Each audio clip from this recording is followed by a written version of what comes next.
Thomas Talks Football, and in today's video we're going to be talking about the Man Utd Takeover. Again, 7 months this saga has been ongoing. We'd be told it'd be done by the end of March and we are in June. And am I totally shocked? No, because it's the Glazers. The Glazers will delay and delay and delay this takeover to get more and more money out of this club because they suck the life out of this club. They're greedy and it's ruining our transfer window. Kim Min-jae is going to Bayern, Caicedo is going to Chelsea, and Harry Kane is off the cards. 3 targets lost in one day, but to make it even worse, Mike Keegan has said the Glazers will technically be in charge at the start of next season, because even if they announced new bidders next week, an exclusive bidder next week, it would still take 8 to 12 weeks to finalise the takeover. So it's not going to be a good transfer window and it's going to be a long ride. But the positive is it's edging towards Qatar. I've spoken to some people, I've read up some sources, I've got some information on why it's looking very positive for Qatar and why we should still remain optimistic of Qatar. The Times have just come out and said that Sergio Ratcliffe is the favourite and completely disregarded the Reuters piece that came out today, which was obviously a really good piece saying that basically Qatar's the favourite, they're in the lead, the Glazers more into Qatar's bid and they're negotiating and maybe going into exclusivity period. Now, Reuters didn't actually say it was going into an exclusivity period or anything like that. They just said that they're negotiating to go into an exclusivity period and that Sergio Ratcliffe would have to put in a higher bid to stop this and that they will go into that. And the Times would try to discredit this. Now, look, the Times do get information from United, etc., and they've put out that Sergio Ratcliffe's in the lead. But let's be honest, what Reuters have is real connections to the stock market, New York, etc. And Goldbridge came out, and I think Goldbridge said something. He tweeted, "I'm done with the sale process stuff tonight. 1, the share price doesn't lie. 2, Reuters doesn't lie. And 3, Glazers have been inviting bids from Qatar for weeks," which is absolutely true. So they could put out this story that Sir Jim's in the lead, but actually the source that's come out today and said that, Qatar are in the lead and they're about to negotiate going into an exclusivity period was the source that was so accurate with the Chelsea takeover. So, and this is a source that knows stuff. They don't put things out for the sake of it. So there's a lot of people, not agreeing with what's been said, but it's still looking positive for Qatar, and I'm going to get into why. So the feeling at Reuters is that basically Qatar is in the lead, and some people are disagreeing with this in the media, but the credible sources and the best sources that have spoken on this are edging towards Qatar being in the lead. So although the Glazers are delaying this takeover and sucking every penny out of this takeover, and that it's a disgrace that it's not done it, and the Glazers are an absolute disgrace. And to be honest with you, I'm absolutely done talking about this takeover. I'm so fed up with this takeover. The fact that I'm reading it's going to take 8 to 12 weeks to finalise it. The Glazers will be here at the start of the season. I'm absolutely drained. I'm done. I'm fed up. I've given up with this takeover, but I've got to get into the news. So Alex Crook started off with saying, Sheikh Yassim is growing in confidence. The Glazer family will accept his offer. Yassim believes Joe and Avram Glazer are warming to the idea of full sale. So we've got Alex Crook and a couple of people saying the Glazers are warming to the idea of the full sale. Now, 2 things could be going on. They could be about to announce Qatar in the coming days, because Mike Keegan did say at the end of his report, we will find out very, very soon who the new owners will be, but it'll take 8 to 12 weeks to finalise. So they could be about to announce Qatar, in the coming days, and, Qatar getting very confident and it's starting to spill out now. Or this could be a big, big game to spin Sergio Ratcliffe into putting a counter offer, because this whole time they said that Sergio Ratcliffe was in the lead, they got Qatar to put in two more bids. Could they be doing this to drive a bidding war with Sir Jim and get a higher bid out of Sir Jim? Are the Glazers just doing this, playing games, delaying the takeover to try and get more and more money? It's definitely potential for the Glazers. I think right now it's heading Qatar's way, but if Sir Jim puts in another bid, it might not be heading Qatar's way. It was also said as well, Rain are getting both bidders into a situation so advanced, but if they are chosen, the transition will be as smooth as possible. So basically they're saying that, the explanation for the Qatar registering on Companies House, etc., is saying both Sir Jim and Qatar are getting in a position so advanced, because obviously they know they've delayed the takeover so much that when they pick their bidder and they actually make their choice, they'll be so much more advanced in it that it won't take as long as it would have, I guess, because of that. But they're basically saying when they pick their bidder, it will be a lot easier and a lot smoother. Now, what has the BBC had to say on this? Because obviously a few sources have kind of discredited the Reuters piece, but Reuters, I can't say it. I always forget to say it, Reuters, but I keep wanting to say Reuters for some reason.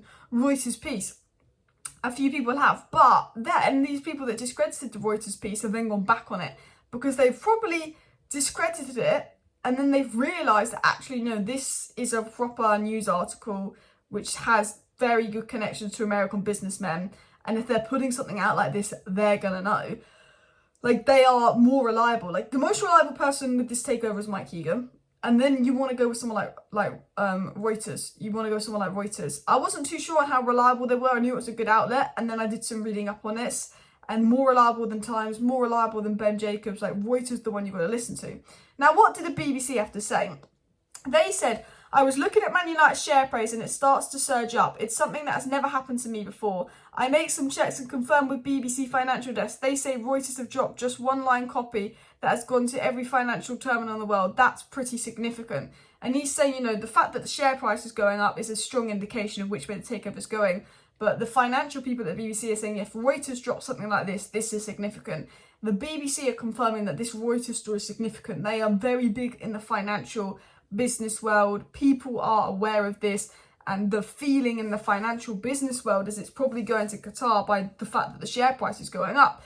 BBC also added the share price is a bit like a barometer of the likelihood of a Qatari victory, because the Qatari bid includes buying the New York listed shares. When you see the share price going up, that's a sign the market thinks Qatari is likely to win. So they're saying, look, in their opinion, it looks like Qatari is going to win. If you look at the share price, oh, there's a spider on me. It's because it's, get off. It's because it's bloody cold out. There's a bloody spider on me. There's a little one. If it was a big one, I would have screamed there. What was I saying? I was saying, yeah, basically, the feeling is that Qatar is winning. And basically, guys, if you want an indication of who's in the lead, Qatar or Sir Jim, look at the stock price. The closer it is to 30, the better it is to Qatar. The closer it is to less than 20, the better it is for Jim. Do you know what I mean? But the most interesting thing the BBC added, and I think this is I wouldn't say a good description, but a pretty accurate description of where the takeover is at. They said this. They said the takeover is described as Qataris go 3-2 up in the 89th minute, still injury time to go. So they're saying Qataris are taking the lead in the 89th minute. Very likely it's going to go their way, but it's not confirmed it's going their way. And they're saying, look, Reuters put out that Qatar were negotiating to go into an exclusivity period. Qatar very close to being named to the exclusive bidders, but Sir Jim Ratcliffe's got a chance to do something and intervene that. So it's the equivalent of going 3-2 up in the 89th minute. So Qatar do have a significant lead, and it's still positive for Qatar, despite, you know, people like the Mufatiers and the Times saying that Sir Jim's in the lead. Their feeling is Qatar's in the lead. Now, obviously, the reason I'm going to believe Reuters over some of the United sources like the Times for this and Ben Jacobs is because Reuters won't have a United briefing. United have been briefing their journalists to put things out a lot, and we find that the journalists at United are often contradicting themselves. A lot of the journalists that have been reporting on the United Takeover say one thing one day, another thing the other day, and they're putting in 3-4 pieces a week out on the United Takeover, and sometimes, you know, they're just putting out what they've been told. Reuters don't speak on the takeover until they've got credible information. They get credible information, they put out this report that, you know, I don't think the Glazers are making Reuters put out this report to get a higher bid from Sir Jim. I think Reuters have generally got this report. However, the Glazers could be putting this report out from Reuters to wait for a higher bid from Sir Jim. But it was also said from the BBC, Reuters sources are very well connected merchants and acquisitions reporters from New York. So they're saying, do not underestimate this report from Reuters. A lot of people are trying to put this report down, but they're saying, no, this is a very credible source saying that Qatar's in the lead and they're in the negotiation period for the exclusivity period, but Sir Jim could do something to stop that. We don't know. Was that breaking? A new owner at Manchester United is unlikely to be in place before the start of the new domestic football season. It was also said from Mike Keegan, Manchester United takeover. 8 to 12 week approval means Glazers remain in control at the start of the season. No decision on a winning bid, and all of that. Now, do you know what the worst part is? We were promised this takeover would end in March, so Ten Hag could get his transfer window, and Ten Hag hasn't got his transfer window. We might get QATAR announced tomorrow, we might get Sir Jim announced next week, but at the end of the day, the Glazers are still going to be here at the start of next season, which is an absolute disgrace. They should have been gone in March, like they promised. And the reason the Glazers are still here is because the Glazers have been delaying this takeover to rinse every penny out of this club. It's, okay, let's put those reports that Sir Jim is in the lead to get more bids out of Qatar. Let's go to PSG to get more bids out of Qatar. Now we've got what we want from Qatar. Shall we see if we can get a bigger bid out of Sir Jim? No, the transfer window was open. Ten Hag wanted Kim Min-jae. United were very confident they were going to get Kim Min-jae. Kim Min-jae wanted to come, but Kim Min-jae is like, oh, they're stalling. They're not doing anything, United, because they're not doing anything. They're focused on this takeover. So he's going to Bayern. Moises Caicedo would have chosen United over Chelsea in a heartbeat. He's in the Europa League at Brighton. He'd have chosen United over Chelsea in a heartbeat. But he's going to Chelsea because United can't do anything and he's not waiting for that. Mason Mount, we've made our priority target this summer. Why is Mason Mount our priority target this summer when we need a goalkeeper, a defensive midfielder and a striker way more than we need Mount? Even a centre-back. So we're missing out on Harry Kane because we don't want to go all out for a striker because we decided we want to spend that budget on a goalkeeper, which is fine. But we've lost out on Harry Kane, Moises Caicedo and Kim Min-jae in the same day because of this takeover. If we had this takeover sorted early in March and we had Qatar as owners, those 3 players could have been United players right now signed in June. PSG owned by Qatar have 5 signings already. This takeover is an absolute embarrassment. It's an absolute disgrace. I am happy that it's heading Qatar's way, but that doesn't mean it's going Qatar's way. 89th minute, 3-2 up. They don't always win, unfortunately. You know, and I just sometimes think, I just want it over. I just want it over. I'm fed up talking about it. I just want this takeover over. The Glazers, you know what? Whether you're Sir Jim, whether you're Qatar, Sir Jim's given the Glazers the decision to stay here longer, which is just criminal from a so-called United fan. But I think we can all agree on one thing. The Glazers have sucked the life out of this takeover. And this takeover describes how the Glazers do business.